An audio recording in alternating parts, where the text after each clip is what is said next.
Hello, guys, welcome to Psyched Minds. If you have not subscribed yet to the channel, do subscribe, like, and share. We are reading The Body Keeps the Score Brain, Mind, and Body in the Healing of Trauma by Bessel van der Kolk. We are on part 3, chapter 8 Trapped in Relationships The Cost of Abuse and Neglect. The night sea journey is the journey into the parts of ourselves that are split off, disavowed, unknown, unwanted, cast out, and exiled to the various subterranean worlds of consciousness. The goal of this journey is to reunite us with ourselves. Such a homecoming can be surprisingly painful, even brutal. In order to undertake it, we must first agree to exile nothing. Stephen Cope. Marilyn was a tall, athletic looking woman in her mid 30s who worked as an operating room nurse in a nearby town. She told me that a few months earlier she had started to play tennis at her sports club with a Boston fireman named Michael. She usually steered clear of men, she said, but she had gradually become comfortable enough with Michael to accept his invitations to go out for pizza after their matches. They would talk about tennis, movies, their nephews and nieces. Nothing too personal. Michael clearly enjoyed her company, but she told herself he didn't really know her. One Saturday evening in August, after tennis and pizza, she invited him to stay over at her apartment. She described feeling uptight and unreal.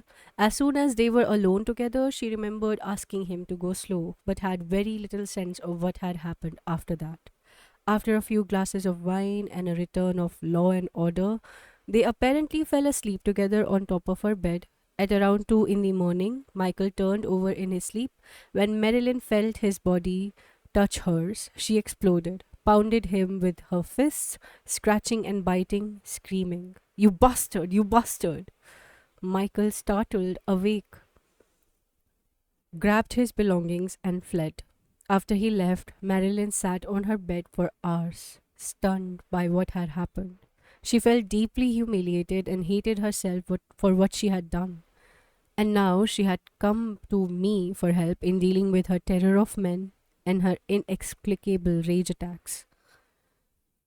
My work with veterans had prepared me to listen to painful stories like Marilyn's without trying to jump in immediately to fix the problem.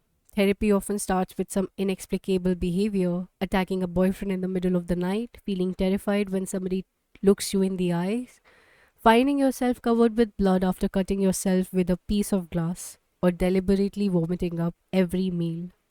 It takes time and patience to allow the reality behind such symptoms to reveal itself.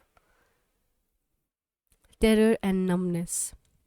As we talked, Marilyn told me that Michael was the first man she had taken home in more than 5 years. But this was not the first time she had lost control when a man spent the night with her. She repeated that she always felt uptight and spaced out when she was alone with a man, and there had been other times when she would come to in her apartment, cowering in a corner, unable to remember clearly what had happened. Marilyn also said she felt as if she was just going through the motions of having a life. Except for what when she was at a club, playing tennis, or at work in the operating room, she usually felt numb. A few years earlier, she had found that she could relieve her numbness by scratching herself with a razor blade. But she had become frightened when she found that she was cutting herself more and more deeply and more often. To get relief, she had tried alcohol too, but that reminded her of Dad and his out of control drinking, which made her feel disgusted with herself. So instead, she played tennis fanatically whenever she could. That made her feel alive. When I asked her about her past, Marilyn said she guessed that she must have had a happy childhood and she could not remember or she but she could remember very little from before age 12. She told me she had been a timid adolescent until she had a violent confrontation with her alcoholic father when she was 16 and ran away from home. She worked her way through community college and went on to get a degree in nursing without any help from her parents. She felt ashamed that during this time she had slept around, which she described as looking for love in all the wrong places. As I often did with new patients, I asked her to draw a family portrait, and when I saw her drawing reproduced above, I decided to go slow. Clearly, Madeline was harboring some terrible memories, but she could not allow herself to recognize what her own picture revealed. She had drawn a wild and terrified child trapped in some kind of cage and threatened not only by three nightmarish figures, one with no eyes, but also by a huge erect penis protruding into her space. And yet, this woman said she must have had a happy childhood. As the poet W.H. Auden wrote, truth, like love in sleep, resents approaches that are too intense. I call this Auden's rule, and in keeping with it, I deliberately did not push Marilyn to tell me what she remembered. In fact, I have learned that it's not important for me to know every detail of a patient's trauma. What is critical is that the patient themselves learn to tolerate feeling what they feel and knowing what they know. This may take weeks or even years. I decided to start Marilyn's treatment by inviting her to join an established therapy group where she could find support and acceptance before facing the engine of her distrust, shame, and rage. As I expected, Marilyn arrived at the first group meeting looking terrified, much like the girl in her family portrait.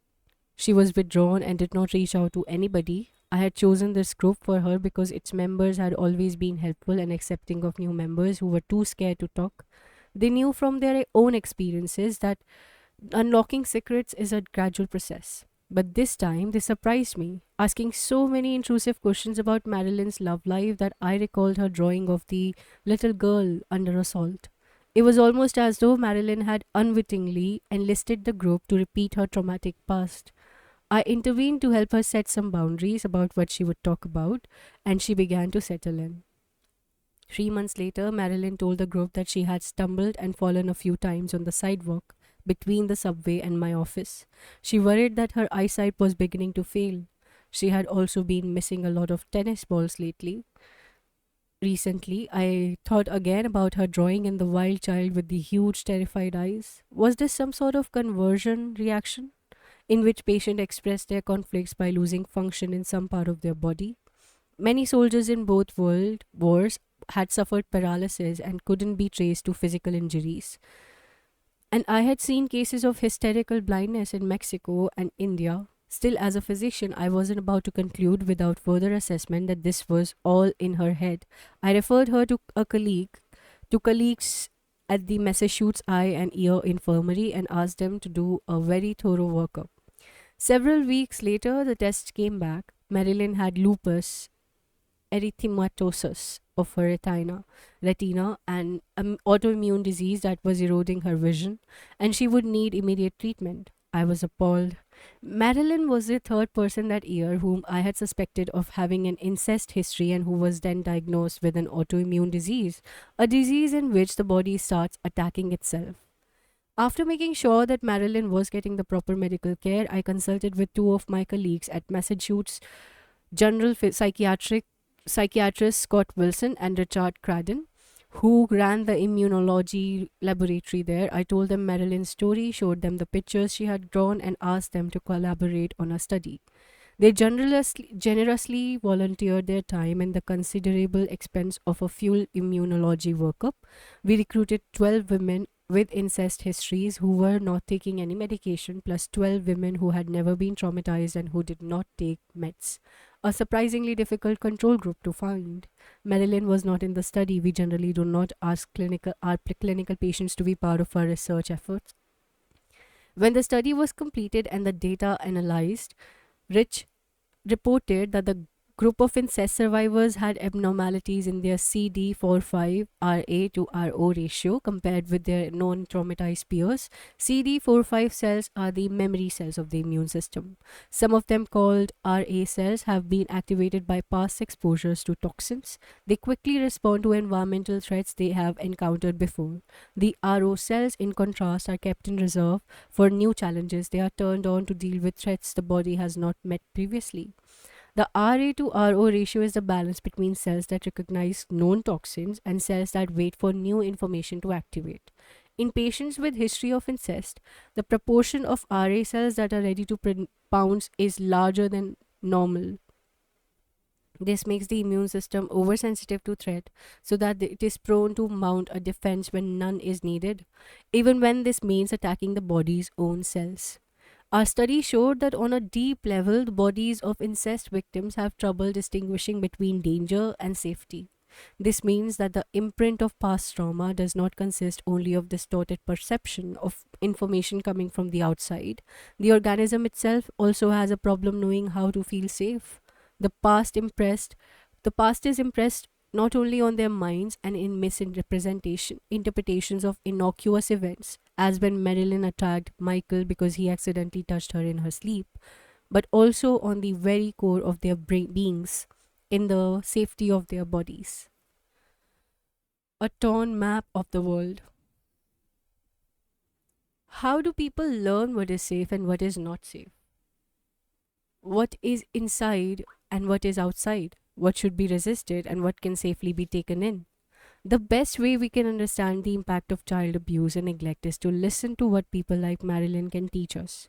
One of the things that became clear as I came to know her better was that she had her own unique view of how the world functions.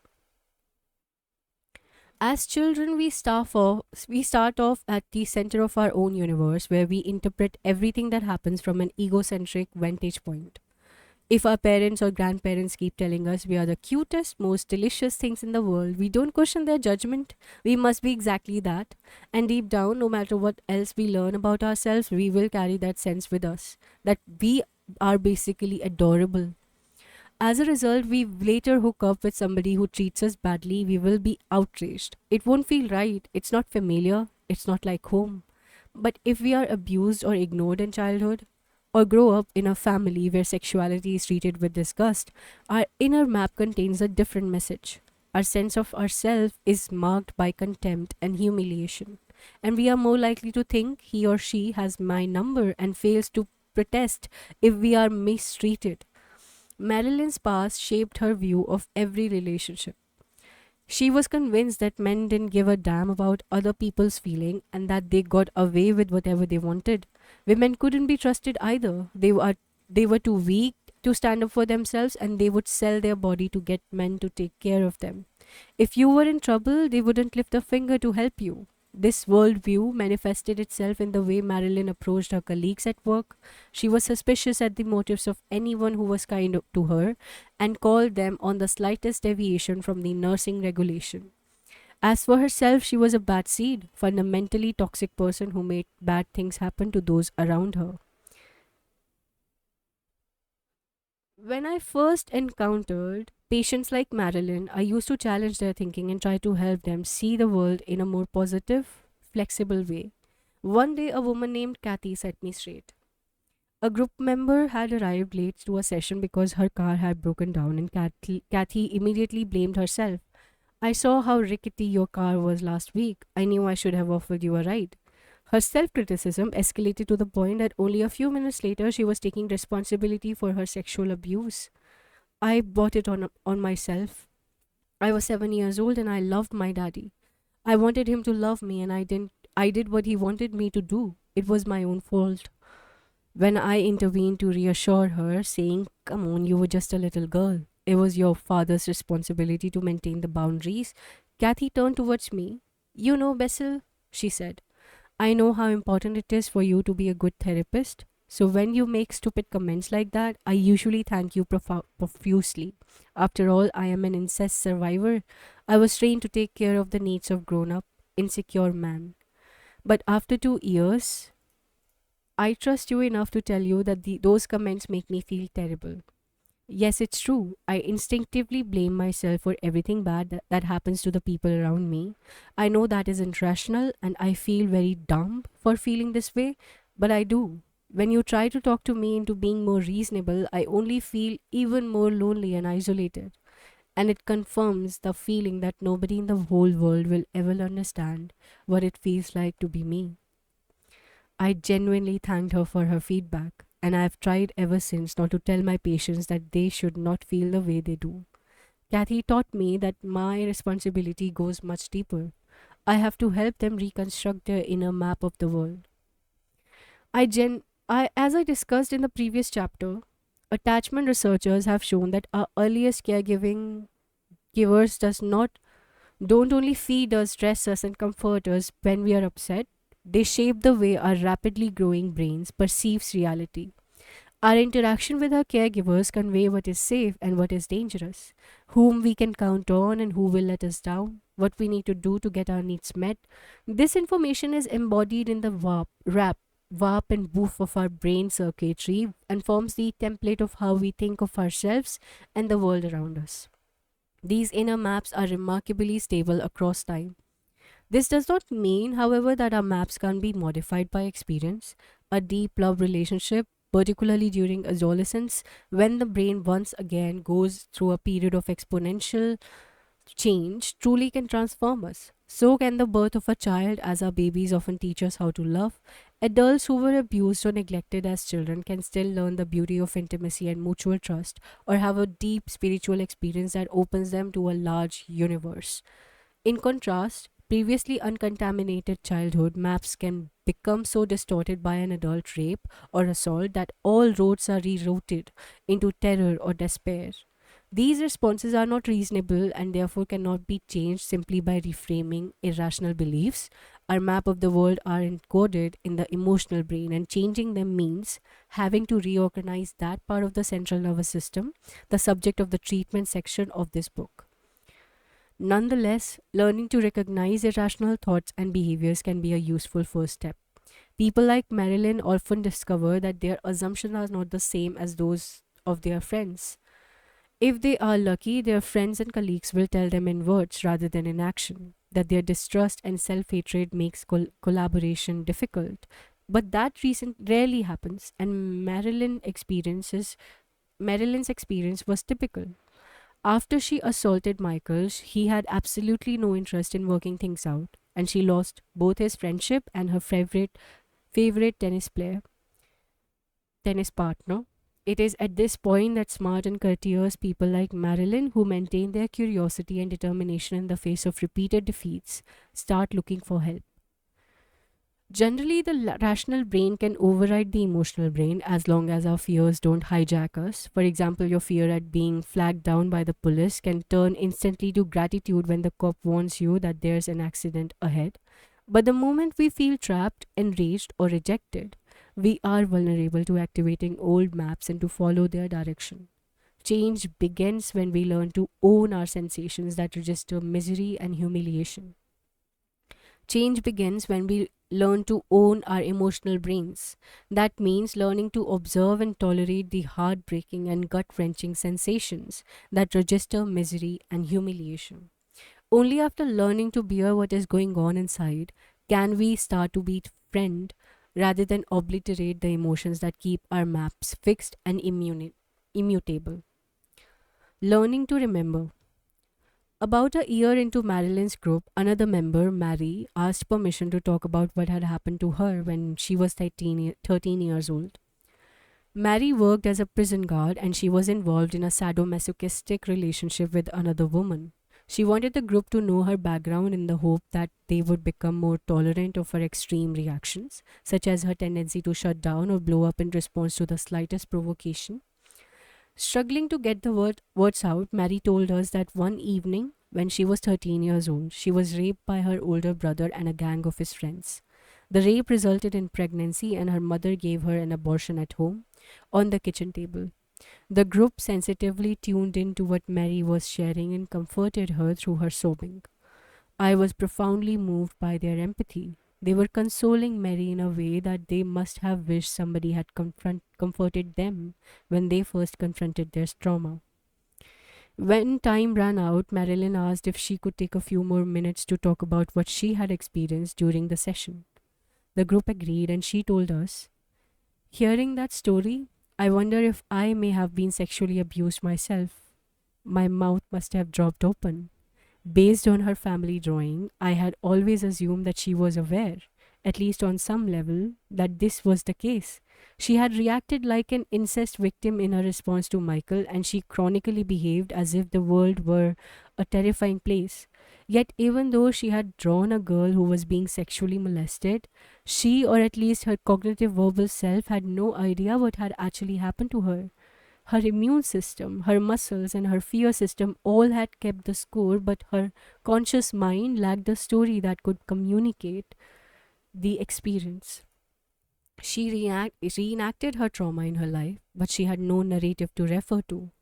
As we will see in chapter 12, traumatic memory differs in complex ways from normal recall, and it involves many layers of mind and brain.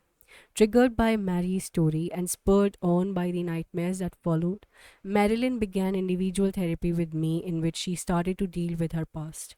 At first, she experienced waves of intense, free floating terror.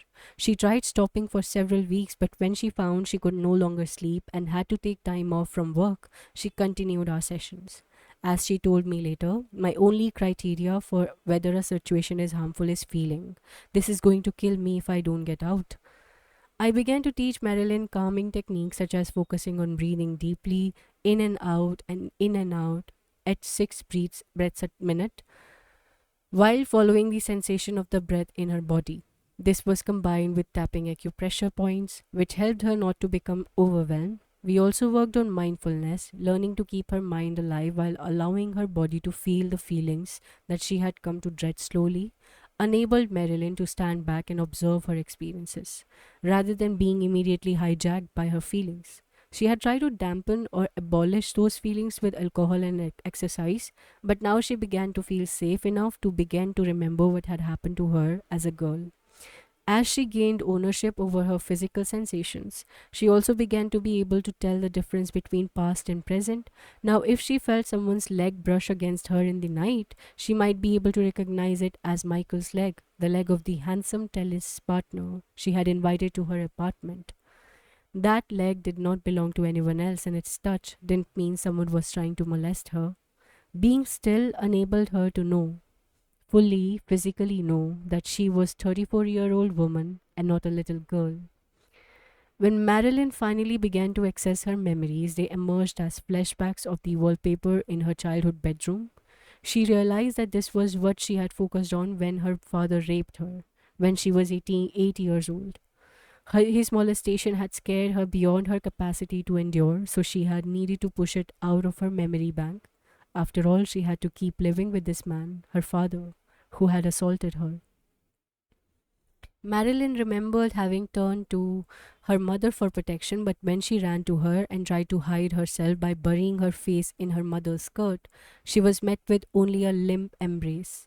At times, her mother remained silent. At others, she cried or angrily scolded Marilyn for making daddy so angry. The terrified child found no one to protect her, to offer strength or shelter. As Roland Smith wrote in his classic study, The Child Sexual Abuse and Accommodation Syndrome, initiation, intimidation, stigmatization, isolation, helplessness, and self blame depend on a terrifying reality of child sexual abuse. Any attempt by the child to divulge the secret will be countered by an adult conspiracy of silence and disbelief. Don't worry about things like that. That could never happen in our family.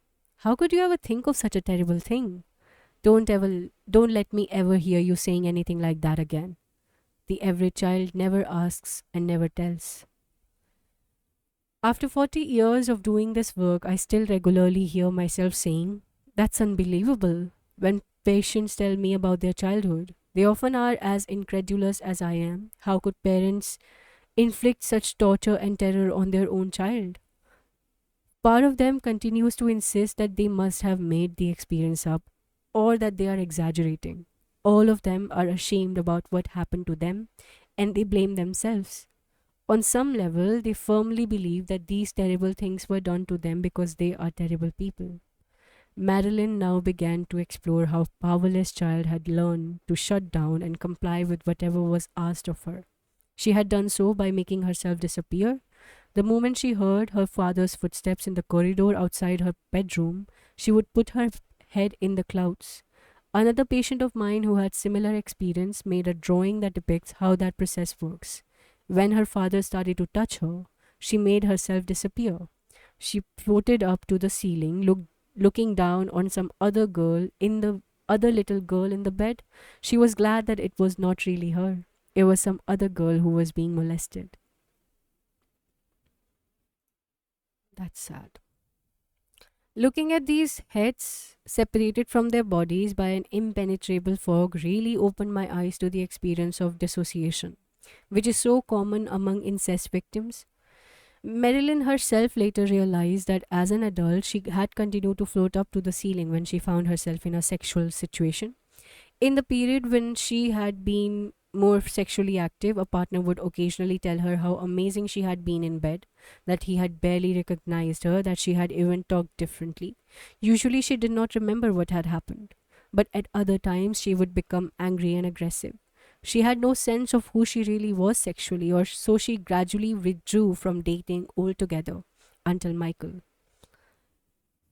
Hating your home.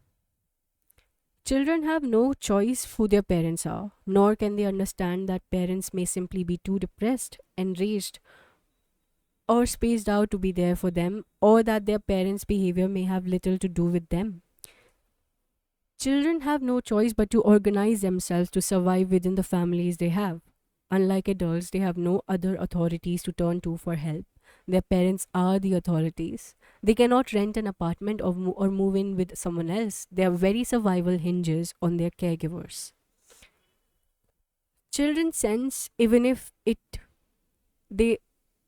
even if it they are not explicitly threatened, that if they talked about their beatings or molestations to teachers, they would be punished. Instead, they focus their energy on not thinking about what had happened and not feeling the results of terror and panic in their bodies because they cannot tolerate knowing what they have experienced. They also cannot understand that their anger, terror, or collapse has anything to do with that experience. They don't talk. They act and deal with their feelings by being enraged, shut down, compliant, or defiant. Children are also programmed to be fundamentally loyal to their caretakers, even if they are abused by them. Terror increases the need for attachment, even if the source of comfort is also the source of terror. I have never met a child below the age of 10 who was tortured at home and who had broken bones and burned skin to show off for it, who, if given the option, would not have chosen to stay with his or her family rather than being placed in a foster home. Of course, clinging to one's abuser is not exclusive to childhood. Hostages have put up bail for their captors, expressed a wish to marry them, or had sexual relations with them. Victims of domestic violence often cover up for their abusers. Judges often tell me how humiliated they feel when they try to protect victims of domestic violence by issuing restraining orders, only to find out that many of them secretly allow their partners to return. It took Marilyn a long time before she was ready to talk about her abuse. She was not ready to violate her loyalty to her family. Deep inside, she felt that she still needed them to protect her against her fears. The price of this loyalty is unbearable feeling of loneliness, despair, and the inevitable rage of helplessness. Rage that has nowhere to go is redirected against the self in the form of depression, self hatred, and self destructive actions. One of my patients told me, it is like hating your home, your kitchen, and pots and pans, your bed, your chairs, your table, your rugs. Nothing feels safe. Least of all, your own body. Learning to trust is a major challenge. One of my other patients, a school teacher whose grandfather raped her repeatedly before she was 6, sent me the following email. I started mulling the danger of opening up with you in traffic on the way home after our therapy appointment, and then as I merged into Route 124, I realized that I had broken the rule of not getting attached to you and to my students.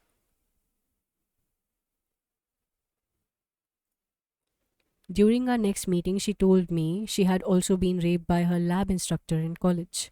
I asked her whether she had sought help and made a complaint against him. I couldn't make myself cross the road to the clinic, she replied. I was desperate for help, but as I stood there, I felt very deeply that I would only be hurt even more. And that might well have been true. Of course, I had to hide what had happened from my parents and from everyone else. After I told her that I was concerned about what was going on with her, she wrote me another email. I'm trying to remind myself that I didn't do anything to deserve such treatment. I don't think I have ever had anyone look at me like that and say they are worried about me, and I'm holding on to it like a treasure. The idea that I am worth being worried about by someone I respect and who does not and who does understand how deeply I'm struggling now. In order to know who we are, to have an identity, we must know, or at least feel that we know, what is and what was real. We must observe what we see around us and label it correctly. We must also be able to trust our memories and be able to tell them apart from our imagination.